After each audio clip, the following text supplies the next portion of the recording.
Hello student, आपका हमारे YouTube channel पर स्वागत है। दोस्तों, बायोलॉजी सब्जेक्ट से तैयारी करने वाले स्टूडेंट बॉटनी वाला जो अगला पार्ट है उसके बारे में बात करेंगे, वर्गीकरण की पद्धतियाँ। तो देखिए, ये क्लास केवल उन्हीं स्टूडेंटों के लिए है जो बायोलॉजी सब्जेक्ट की तैयारी कर रहे हैं, चाहे वो यूपी पीजीटी है, यूपी टीजीटी है, डीएसएसबी की पीजीटी टीजीटी की परीक्षा है, या केंद्रीय विद्यालय की टीजीटी पीजीटी है, या एनबीएस की है, या एमपी की है, या राजस्थान की first grade second grade REET की परीक्षा है, उनके लिए ये क्लास बहुत ज़्यादा इंपॉर्टेंट है। तो चलिए हम बात करते हैं वर्गीकरण की पद्धतियों के बारे में। और इससे पहले मैं कहना चाहूँगा कि जो भी स्टूडेंट इस चैनल को पहली बार देख रहा है, इस चैनल को जरूर सब्सक्राइब करें। और फर्स्ट ग्रेड की तैयारी करने वाले स्टूडेंटों के लिए अलग जो क्लासेस हैं हमने डाल रखी हैं, प्लेलिस्ट में जाएँ, आप प्लेलिस्ट में जाके आपको वो क्लासेस मिल जाएंगी। चलिए हम शुरू करते हैं वर्गीकरण की पद्धतियाँ। देखिए, सबसे पहले मैं बात करूं कि फादर ऑफ बॉटनी, वनस्पति विज्ञान का पिता किसको कहा जाता है? थियोफ्रेस्टस को कहा जाता है। कभी कभी पेपर में थियोफ्रेस्टस की पुस्तक का नाम पूछ लिया जाता है। इसकी पुस्तक का नाम है हिस्टोरिया प्लांटेरम। थियोफ्रेस्टस की पुस्तक का नाम क्या है? Historia plantarum. आगे हम बात करें father of Indian botany, William Roxburgh को भारतीय वनस्पति विज्ञान का पिता कहा जाता है। Father of Indian botany William Roxburgh को भारतीय वनस्पति विज्ञान का क्या बोलते हैं? हम पिता कहते हैं। कंसेप्ट ऑफ स्पीसीज, जाति की संकल्पना किसने दी थी? जॉन रे ने जाति की संकल्पना दी थी। और यदि बात करें हम फादर ऑफ मॉडर्न बॉटनी, आधुनिक वनस्पति विज्ञान का पिता किसको कहा जाता है? तो कैरोलस लिनियस को आधुनिक वनस्पति विज्ञान का पिता कहा जाता है। इंपॉर्टेंट है, नॉर्मल सा क्वेश्चन है, आपसे सामान्यतः परीक्षा में पूछ लिया जाता है। अब हम बात करें, कैरोलस लीनियस ने द्विनाम पद्धति दी थी, जो दुनिया में सबसे ज़्यादा फेमस है। द्विनाम पद्धति किसने दी थी? बाइनोमियल जो सिस्टम है वो किसने दिया था? कैरोलस लीनियस ने दिया था। और कैरोलस लीनियस ने दो पुस्तकें लिखी थी, स्पीसीज प्लांटेरम और सिस्टेमा नेचुरी। कौन कौन सी पुस्तकें लिखी थी? स्पीसीज प्लांटेरम और सिस्टेमा नेचुरी, दो पुस्तकें लिखी थी कैरोलस लीनियस ने। आगे हम बात करें कि पौधों के बांटने के क्रम में या जीवों को बांटने के क्रम में, मैं केवल पौधों की बात नहीं कर रहा, मैं अब समस्त सजीव की बात कर रहा हूं। समस्त सजीव को बांटने के क्रम में सबसे पहले दो जगत प्रणाली दी गई। और ये दो जगत प्रणाली मेनली तो दी है कैरोलस लीनियस ने। और मान लीजिए अगर कैरोलस लीनियस ऑप्शन में ना हो, अरस्तु हो, तो अरस्तु ने भी दो जगत प्रणाली दी है। टू किंगडम सिस्टम के नाम से जानते हैं। इन्होंने सजीव को दो जगत में बांटा, एक जगत एनिमेलिया जंतु जगत, और एक जगत है प्लांटी पादप जगत। तो सामान्यतः सबसे पहले जो वर्गीकरण किया गया, तो उस वर्गीकरण में पौधों को, सजीवों को दो भागों में बांटा, जंतु व पादप। लेकिन ये जो वर्गीकरण था ये अभी अपर्याप्त था और सुधार की इसमें जरूरत थी। तो सुधार की जरूरत के हिसाब से तीन जगत प्रणाली दी अर्नेस्ट हेकल के द्वारा। थ्री किंगडम सिस्टम दिया गया, three kingdom system Ernst Haeckel के द्वारा दिया गया, तीन जगत प्रणाली अर्नेस्ट हेकल ने दी। तो देखिए, इनका क्वेश्चन जो पेपर में आता है वो ये पूछा जाता है कि दो जगत प्रणाली किसने दी? कैरोलस लीनियस ने। तीन जगत प्रणाली किसने दी? अर्नेस्ट हेकल ने तीन जगत प्रणाली दी। इसके बारे में बात करें तो तीन जगत प्रणाली के अंतर्गत अर्नेस्ट हेकल ने सजीवों को तीन भागों में बांटा, पादप, प्रोटिस्टा व जंतु। तो एक नया ग्रुप जगत सामने आया जिसका नाम था प्रोटिस्टा। अब हम बात करते हैं कि ये जो तीन जगत प्रणाली थी यह अभी भी अपर्याप्त थी, इसमें भी कुछ सुधार की जरूरत थी। और एक नए वैज्ञानिक आए, कॉपलैंड ने चार जगत प्रणाली दी। देखिए, सबसे ज्यादा परीक्षा में पूछा जाता है, परीक्षा की दृष्टि से ये बहुत मोस्ट इंपॉर्टेंट है। कॉपलैंड ने चार जगत प्रणाली दी, फोर किंगडम सिस्टम दिया। इन्होंने जीवों को प्रोकैरियोट्स व यूकैरियोट्स में बांटा। किसमें बांटा? प्रोकैरियोट्स व यूकैरियोट में बांटा। प्रोकैरियोट उन जीवों को कहा जाता है जिनमें केंद्रक सुविकसित नहीं होता, प्रारंभिक अवस्था में होता है। और यूकैरियोट उन जीवों को कहा जाता है जिनमें केंद्रक सुविकसित अवस्था में होता है। और कोशिकांग, जो महत्वपूर्ण सभी कोशिकांग है, वो सब उन जीवों में पाए जाते हैं, उन जीवों को यूकैरियोट्स कहा जाता है। देखिए, चार जगत प्रणाली के अनुसार कौन कौन से जगत हैं। पहला जगत है जगत मोनेरा, इसको माइकोटा नाम दिया गया, जिसमें सभी प्रोकैरियोट्स को शामिल किया गया है। दूसरा जगत है प्रोटिस्टा, इसको प्रोटोक्टिस्टा नाम दिया गया, जिसमें शैवाल, प्रोटोजोआ, स्लाइम मोल्ड को शामिल किया गया। तीसरा जगत है प्लांटी, जिसे मेटाफाइटा कहा गया। प्लांटी को ही मेटाफाइटा कहा गया, जिसमें ब्रायोफाइटा, टेरिडोफाइटा, जिम्नोस्पर्म, एंजियोस्पर्म को शामिल किया गया। और चौथा जगत है एनिमेलिया, जिसे मेटाजोआ कहा गया, इसमें कॉर्डेटा और नॉन कॉर्डेटा को शामिल किया गया। तो चार जगत प्रणाली किसने दी है? चार जगत प्रणाली दी है कॉपलैंड ने, फोर किंगडम सिस्टम दिया है कॉपलैंड ने। इन्होंने जीवों को प्रोकैरियोट व यूकैरियोट में बांटा। उसके आधार पर जीवों को मोनेरा, माइकोटा में, प्रोटिस्टा, प्रोटोक्टिस्टा में बांटा, और प्लांटी मेटाफाइटा में, और एनिमिलिया मेटाजोआ में इन्होंने विभाजित किया।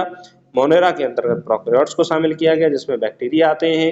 और प्रोटिस्टा में शैवाल, प्रोटोजोआ, स्लाइम मोल्ड को शामिल किया गया और प्लांटी में ब्रायोफाइटा, टेरिडोफाइटा, जिम्नोस्पर्म, एंजियोस्पर्म को शामिल किया गया और चौथा है एनिमेलिया, मेटाजोआ में कॉर्डेटा या नॉन कॉर्डेटा को शामिल किया गया। तो 4 जगत प्रणाली सबसे ज्यादा परीक्षा में पूछी जाती है, किसने दी थी? कॉपलैंड ने 4 जगत प्रणाली दी थी। अब हम बात करें कि दुनिया में सबसे ज्यादा वर्गीकरण की जो पद्धति अब तक मान्य है वह है 5 जगत प्रणाली, 5 किंगडम सिस्टम। और 5 किंगडम सिस्टम को R.H. विटेकर ने दिया था 1969 में। ये प्रश्न बहुत सारी परीक्षाओं में पूछा जाता है, इसलिए आप याद रखें 1969 में R.H. विटेकर ने 5 किंगडम सिस्टम दिया। और देखिए इंपॉर्टेंट क्वेश्चन जो बायोलॉजी सब्जेक्ट के हिसाब से ज्यादा इंपॉर्टेंट है कि किस आधार पर 5 जगत प्रणाली को बांटा गया। तो कौन कौन से आधार हैं? कोशिका की संरचना, पोषण के तरीके, प्रजनन की विधियां, थैलस का संगठन मतलब शारीरिक संरचना कैसी है, जाति वृत्तीय संबंध मतलब कि सबसे पहले कौन आए, उसके बाद कौन आए, उसके बाद कौन आए, सेल वॉल, कोशिका भित्ति और आवास के आधार पर 5 जगत प्रणाली के अंतर्गत समस्त जीवों को 5 भागों में बांटा गया। अब ये 5 भाग कौन कौन से हैं? देखिए सबसे पहले आए मोनेरा, उसके बाद आए प्रोटिस्टा और प्रोटिस्टा से एक साथ विकसित हुए प्लांटी, फंजाई और एनिमेलिया। अगर हम बात करें कि ये जो आपको लाइन दिखाई दे रही है, इस लाइन से नीचे नीचे जितने भी जीव हैं सारे प्रोकैरियोट्स हैं, अर्थात इनमें सुविकसित केंद्रक नहीं पाया जाता। इस लाइन से ऊपर जितने भी जीव हैं सारे यूकैरियोट्स हैं, अर्थात इनमें सुविकसित केंद्रक पाया जाता है। सुविकसित कोशिका पाई जाती है, अर्थात protista, Plantae, fungi, animalia eukaryotic जीव हैं। अब हम बात करते हैं कि मोनेरा में कौन कौन से जीवों को शामिल किया गया है। Bacteria, blue green algae, cyanobacteria, नीले हरे शैवाल को मोनेरा में शामिल किया गया। आर्किबैक्टीरिया, माइकोराइजा, माइकोप्लाज्मा और रिकेट्सी को मोनेरा के अंतर्गत शामिल किया गया है। एक बार दोबारा देखिए, मोनेरा में किस किस को शामिल किया गया है? बैक्टीरिया, नीले हरे शैवाल जिन्हें हम साइनोबैक्टीरिया कहते हैं, आर्किबैक्टीरिया, माइकोप्लाज्मा और रिकेट्सी को मोनेरा में शामिल किया गया है। अब हम बात करते हैं प्रोटिस्टा के साथ एक साथ विकसित हुए प्लांटी, फंजाई, एनिमेलिया। एक लाइन देखिए, ये लाइन है, इस लाइन से नीचे जितने भी जीव हैं सब एक कोशिकीय हैं और लाइन से ऊपर जितने भी जीव हैं वो सब बहुकोशिकीय हैं, अर्थात कि प्रोटिस्टा और मोनेरा एक कोशिकीय हैं। इनमें विशेष अंतर यह है कि मोनेरा प्रोकैरियोट्स है, प्रोटिस्टा क्या है? यूकैरियोट है। और अगर हम बात करें प्लांटी, फंजाई, एनिमेलिया, ये सारे के सारे जीव जो हैं कुछ जीवों को छोड़कर बहुकोशिकीय हैं और इनमें अंतर यह है कि ये यूकैरियोट्स हैं। सारे के जीव कैसे हैं? यूकैरियोट्स हैं, लेकिन एक कोशिकीय और बहुकोशिकीय के आधार पर इनमें अंतर है। देखिए पौधे अपना भोजन प्रकृति में स्वयं बनाते हैं, इसीलिए उत्पादक हैं और जंतु इन भोजन का उपयोग करते हैं, जंतु उपभोक्ता हैं। और जब यह पादप और जंतु जो मृत अवस्था में आ जाते हैं तो उनका अपघटन करने का कार्य कवक का रहता है। तो कवक जो है, फंजाई जो है वो अपघटन का कार्य करते हैं। पादप वर्ग में एल्गी, शैवाल, ब्रायोफाइटा, टेरिडोफाइटा, जिम्नोस्पर्म, एंजियोस्पर्म को शामिल किया गया है और जंतु वर्ग में नॉन कॉर्डेटा और कॉर्डेटा को शामिल किया गया है। जंतु वर्ग में किसको शामिल किया गया है? नॉन कॉर्डेटा और कॉर्डेटा को जंतु वर्ग में शामिल किया गया है। आगे हम बात करें वर्गीकरण की अगली जो पद्धति है 6 जगत प्रणाली। 6 जगत प्रणाली को कार्ल वुज ने दिया। इसके अंतर्गत समस्त जीवों को 6 जगत में बांटा गया है। पहला जगत है यू बैक्टीरिया, दूसरा आर्कीबैक्टीरिया, तीसरा प्रोटिस्टा, चौथा प्लांटी, पांचवा फंजाई और छठवां एनिमेलिया। तो इसमें कुछ नहीं है, मोनेरा को 2 भागों में बांट दिया, यू बैक्टीरिया और आर्कीबैक्टीरिया में मोनेरा को बांट दिया और इस प्रणाली को कहा गया 6 जगत प्रणाली। 6 जगत प्रणाली सामान्यतः परीक्षा में पूछी जाती है कि किसने दी थी? कार्ल वुज ने 6 जगत प्रणाली को दिया था। आगे हम बात करें वर्गीकरण की डोमेन पद्धति किसने दी? तो डोमेन पद्धति 6 जगत प्रणाली कार्ल वुज ने ही दी थी। जीवों को आनुवंशिक रचना, आरएनए, जीन क्रम के आधार पर सजीवों को 3 डोमेन में बांटा। पहला डोमेन, दूसरा डोमेन और तीसरा डोमेन। पहला डोमेन, दूसरा डोमेन, तीसरा डोमेन। पहले डोमेन के अंतर्गत बैक्टीरिया को रखा, दूसरे डोमेन के अंतर्गत आर्कीबैक्टीरिया को रखा और तीसरे डोमेन के अंतर्गत यूकैरियोट्स को रखा। यूकैरिया जैसे यूकैरिया नाम दिया गया। बैक्टीरिया में यूबैक्टीरिया, आर्की में आद्य जीवाणु आर्कीबैक्टीरिया और यूकैरिया में प्रोटिस्टा, प्लांटी, फंजाई और एनिमल को रखा गया। तो इस तरह से कार्ल वुज ने सजीवों को 3 डोमेन में बांटा, बैक्टीरिया, आर्की और यूकैरिया, और इसके वर्गीकरण के आधार पर अलग अलग जीवों को अलग अलग डोमेन में उसने रखा, जिसे आधुनिक वर्गीकरण के नाम से भी हम जानते हैं। अब देखिए पौधों का वर्गीकरण वान नील ने दिया 1962 में और वान नील ने प्लांट किंगडम, पादप जगत को 2 भागों में बांटा, प्रोकैरियोटा और यूकैरियोटा। देखिए प्रोकैरियोटा उन जीवों को कहा गया, उन पौधों को कहा गया जिनमें स्पष्ट केंद्रक का अभाव होता है और यूकैरियोटा उन पौधों को कहा गया जिनमें स्पष्ट केंद्रक पाया जाता है। अब देखिए वर्गीकरण का यदि हम आधार लें तो प्रोकैरियोटा के अंतर्गत माइकोप्लाज्मा, साइनोबैक्टीरिया और बैक्टीरिया को रखा गया और यूकैरियोटा के अंतर्गत नॉन वेस्कुलर प्लांट असंवहनीय पादप अर्थात वे पौधे जिनमें संवहन ऊतकों का विकास नहीं हुआ है, जाइलम फ्लोएम का विकास नहीं हुआ है, जिसके अंतर्गत थैलोफाइटा और ब्रायोफाइटा को रखा गया। मोस्ट इंपोर्टेंट है, थैलोफाइटा व ब्रायोफाइटा में संवहन ऊतकों का विकास नहीं होता है, अर्थात यदि संवहन ऊतकों का विकास नहीं है तो ये जलीय स्थिति के आसपास या जल में ही ये पाए जाएंगे। और दूसरा जो यूकैरियोटा को बांटा संवहनी पादप वेस्कुलर प्लांट जिनमें संवहन ऊतकों का विकास हो गया है, जाइलम फ्लोएम का विकास हो गया है, उन जीवों को संवहनी पादप कहा गया है। वेस्कुलर प्लांट को दो भागों में बांटा, टेरिडोफाइट्स और स्पर्मेटोफाइटा।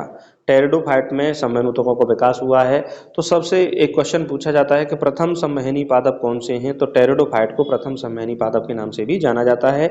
स्पर्मेटोफाइटा उन पौधों को कहा गया जिनमें बीज का निर्माण होता है, जिम्नोस्पर्म और एंजियोस्पर्म। जिम्नोस्पर्म के बीज के ऊपर आवरण नहीं पाया जाता, एंजियोस्पर्म के ऊपर बीज का ऊपर आवरण पाया जाता है और बीज पत्र के आधार पर इन्हें दो भागों में बांटा गया, डाइकोटिलिडीन और मोनोकोटिलिडीन, द्विबीजपत्री और एकबीजपत्री।